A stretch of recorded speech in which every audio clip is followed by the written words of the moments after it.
welcome to another episode of Wellbeing at Work, a podcast by Workplace Options, a TELUS Health company. I'm Emily Morgan, a marketing specialist here at Workplace Options, and today I'm joined by Dr. Kennette Thigpen, Chief Clinical Officer at TELUS Health and WPO. Today, we'll unpack the hidden gap in well-being that persists between teaching staff and those referred to as teacher parents. We'll explore the unique stressors driving higher rates of burnout and discuss where current initiatives fall short in addressing their needs. Welcome, Dr. K. Thank you so much for joining me. Thank you, Emily. It's an absolute pleasure to join you today. So to get us started, I was wondering if you could talk a bit more about something you discussed in a recent op-ed, that overall teachers score relatively high when it comes to mental health, but a closer look reveals a disparity between those with children and those without. How do you make sense of that disparity, and what are you seeing in terms of risk factors? Great question, Emily.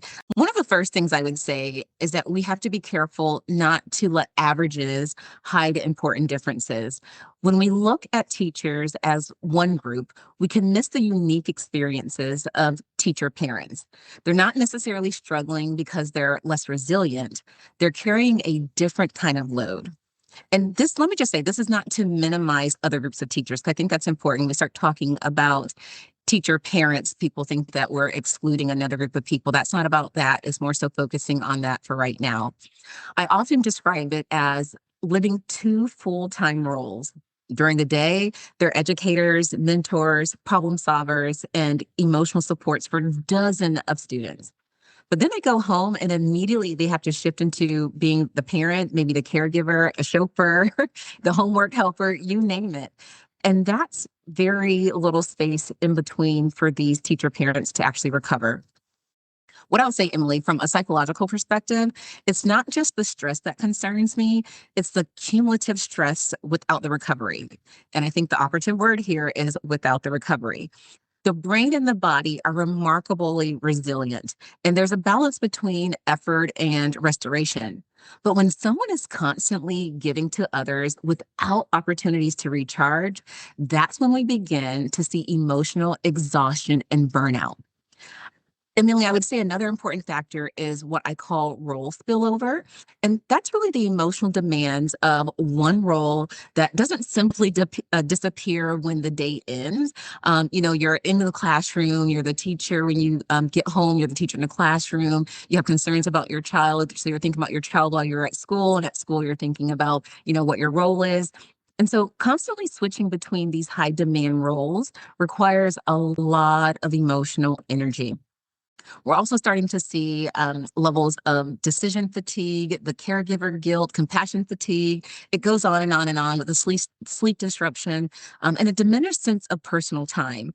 Many teacher parents spend so much time meeting everyone else's needs that they begin to neglect their own well-being. And that's not because they don't value it, but because there simply aren't enough hours in a day. So what I would say, Emily, is teacher parents aren't carrying more stress because they're weaker. They're carrying more stress because they're carrying more roles. And the question isn't whether they're resilient enough, it's whether we're giving them enough opportunity to recover. Thank you. And I know you mentioned the cumulative stress without recovery. So what do teacher parents need that current wellness efforts fail to offer? I would say one of the biggest gaps is that most wellness programs are designed around the individual, while teacher parents are living within competing systems. They're not just managing their own well-being, they're balancing the needs of students, their colleagues, administrators, and of course, their own families.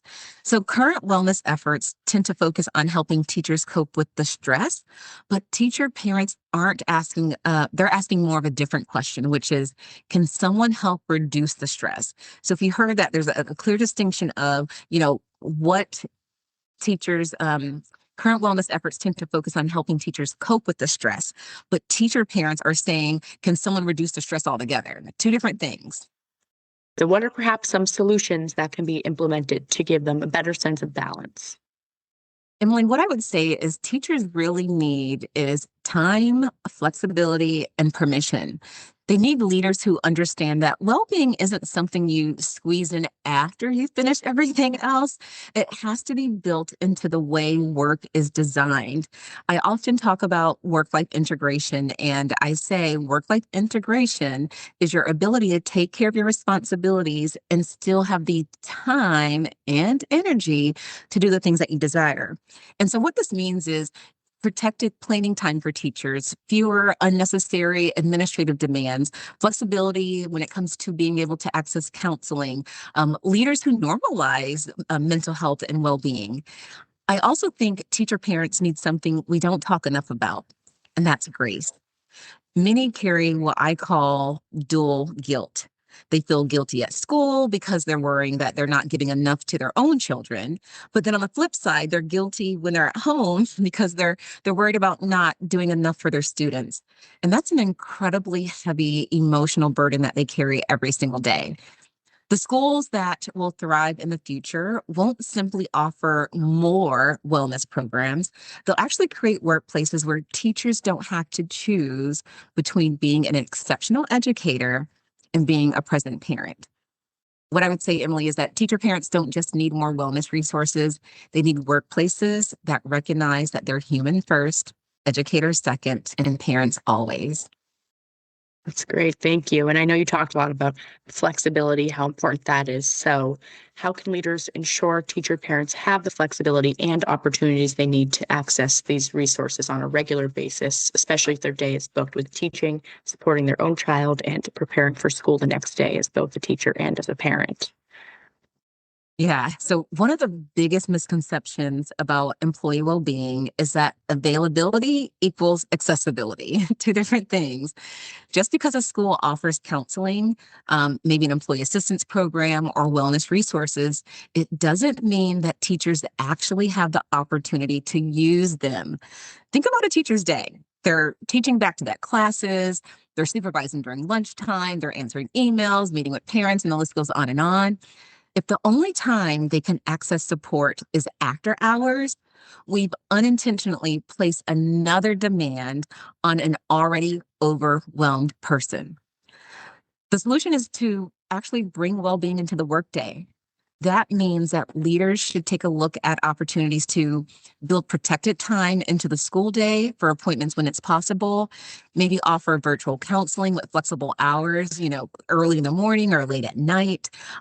Normalize taking time away from mental health. We do it for doctor's appointments, but I don't think we're as good as it when it comes to mental health appointments. And then, of course, I would just say train administrative principals and other school leaders to being able to recognize the signs and symptoms of burnout so that they can provide the best resources. One strategy I encourage organizations to adopt is micro access. So not every interaction when it comes to mental health needs to be a 60-minute session, but sometimes a 15 to 20-minute coaching conversation or a single session consultation or intervention can be just as effective as a 60-minute session. Ultimately, we have to stop asking, why aren't teachers using the resources? And let's start asking, what barriers have we unintentionally created that prevent them from using the resources? And is there anything else about teacher parents, anything else that you didn't touch on that you would like to add? I'll leave you with this. We often ask teachers to shape the future. The least that we can do is to create workplaces that protect theirs. I love that. Thank you. So this has been such an insightful conversation. Thank you so much, Dr. K, for joining me today and for sharing your insights with all of us. And to our listeners, thank you so much for tuning in. Be sure to stay tuned for the final podcast in this series where we'll unpack the impact of burnout on caregivers across the workforce and what organizations can do to minimize harm. Until then, thanks for listening and take care.